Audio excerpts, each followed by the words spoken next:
fucking touch the medic. You're going to the hospital, all right? Don't fucking hit him. You don't fucking hit him. You understand? You don't fucking hit him. You don't touch him. Welcome back. The body camera in the death of Rhyker Earl in Jasper County was just released by the Jasper County Sheriff's Office. Before we show you clips from that, YouTube will not allow us to show you the worst parts of that video. I'm going to read to you the second press release that was released by the Jasper County Sheriff in response to people saying that they murdered this young man. If you haven't seen the first video I ran on that, you're going to want to go back and watch that video. The link will be in the top right of your screen. This is from the Jasper County Sheriff's Office on September 19th. On September 8th, 2024, Jasper Sheriff's Office deputies responded to the home of Rhyker Earl to assist EMTs from Keener Township Emergency Medical Services. Mr. Earl was suffering a severe medical emergency and demonstrating mental difficulties and significant physical resistance to the medical personnel on scene. This is a lie. We are going to see that when we watch the body-worn camera footage. Deputies placed Mr. Earl in handcuffs for his safety and that of medical providers. Mr. Earl was in an excited state and did not respond to pleas from deputies or his family to remain calm. Sadly, Mr. Earl ultimately became unresponsive, was taken to the hospital, and later passed away. Now again, this is the sheriff's statement here. Compounding this tragic event, an attorney representing the family issued a press release full of inaccuracies about what happened that evening, in an apparent attempt to set the table for a civil claim. He has gaslit this community and the nation with the gross falsehoods concerning the actions of our deputies. We have reviewed the body-worn camera footage of multiple deputies at the scene that evening and would like to address a couple false or misleading claims from the attorney's press release. Quote, "Officers stayed on top of Rhyker for more than 15 minutes with his face in a pillow," unquote. In the body-worn camera video, Mr. Earl is seen forcefully banging his head on the floor.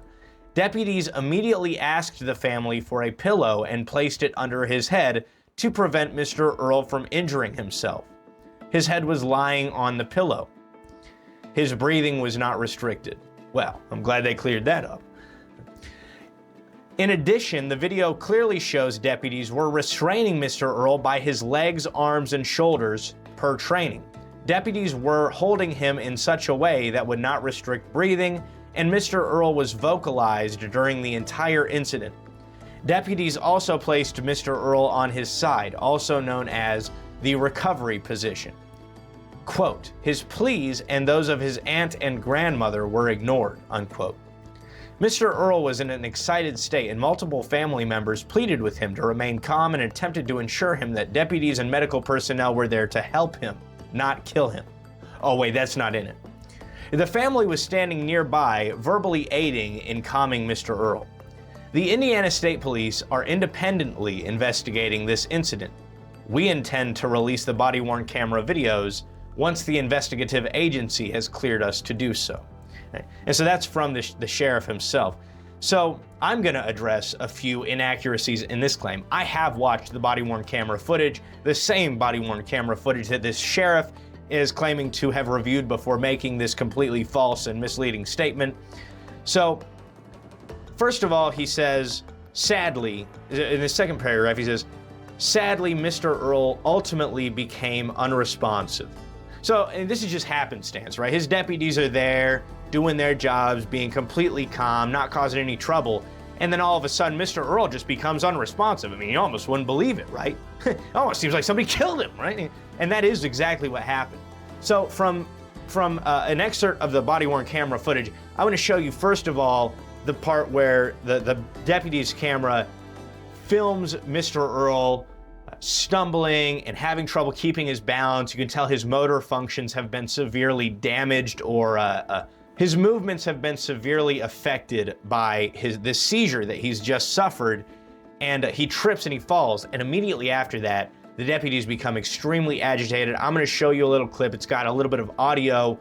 Suspiciously, the lights kind of go dark as soon as the deputy comes within, a close proximity of Mr. Rhyker Earl, the man who was killed. At this point, you can see Mr. Earl attempting to put on some clothes. He goes back into his room to put on some more clothes after a few seconds. You can see he's stumbling here, and he continues to stumble when he's in his room. If you keep watching the left corner of the screen, you will see what prompts the deputy's violent reaction. He has epileptic seizures. He had 3 of them when we were in Wheatfield. I don't know if you were there. I don't think so. That's What time did it happen? During the day? Yeah. Okay, I wouldn't have been there then. So it's saying maybe about 5 o'clock Okay. was the ones. And he was doing good, so I said, I'm going to stay home. I'm going to stay with you. Hey! Don't touch the medic. You're going to the hospital, all right? Don't fucking hit him. You don't fucking hit him. You understand? You don't fucking hit him. You don't touch him.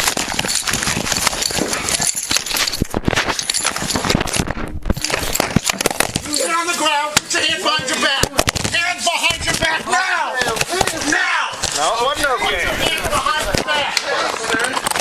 You don't fucking touch the medics like that. You don't fucking touch me like that. Despite Mr. Earl seeming completely confused about what was happening, clearly stumbling and getting yelled at by these deputies, he begs for help. He asks, "Why are you doing this to me?"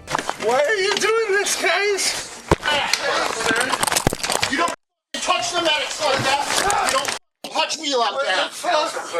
But that doesn't stop the deputies from attacking him perpetually for 15 minutes, which resulted in his death. Now, everybody, this story cannot be done as much justice as I'd like to do it by my own commentary. And of course, without seeing the video in full, it would be difficult to form your own conclusion. I have attached in the link in the pinned comment a link to the full unedited body camera video. And it also, in that, I have attached the Jasper County Sheriff's Office Facebook page and their phone number. I want to talk about now what is the most likely conclusion, what is the most likely outcome of these events that we've covered here that you've seen a bit of clips from. And I want to form my own conclusion on what happened. Mr. Earl was assisted to death. He was not going to die, and then the government showed up at his house and killed him. I don't know if it was the 100 milligrams of whatever sedative the EMTs gave him on 3 separate occasions. I don't know if it was the deputies holding him face down in a pillow while he continuously groaned and moaned in pain. I don't know the cause, but I do think that Mr. Earl would be alive today had the government not been called to assist him. Unfortunately, though, the government is not in the business of holding itself accountable. I always use the analogy, asking the government to hold themselves accountable is akin to asking a first grader to grade his own report card. You'd be hard-pressed to find one that wouldn't give him an A+ on himself, an A+ on everything. And this is the same thing with the government. And so we kind of get into what can be done about this, guys. I mean, what can we do when we've got people, groups of people who take our money, use that money to harass and extort us even further, and then sometimes even kill us? Well, as far as I can tell, the best thing that we can do is stay away from them. Steer clear of them. If you're having medical emergencies, try to find somebody out with the government to help you, because the government might just help you find your way into a body bag. I don't want to go on and on about what I think will happen or belabor the point that I think nothing will happen. So I'll just say it. I think nothing will happen. I think the state police will find that this death had nothing to do with the actions of the government. And I think that Mr. Rhyker Earl will get no justice. I think that his family will be without their son, and by the way, his 2 young children will be without a father. So, with that being said, everybody, I hope that the gravity of this situation has struck you as it has with me and everybody here at the Hendry Media Group. Stay free and stay safe. We'll see you in the next video.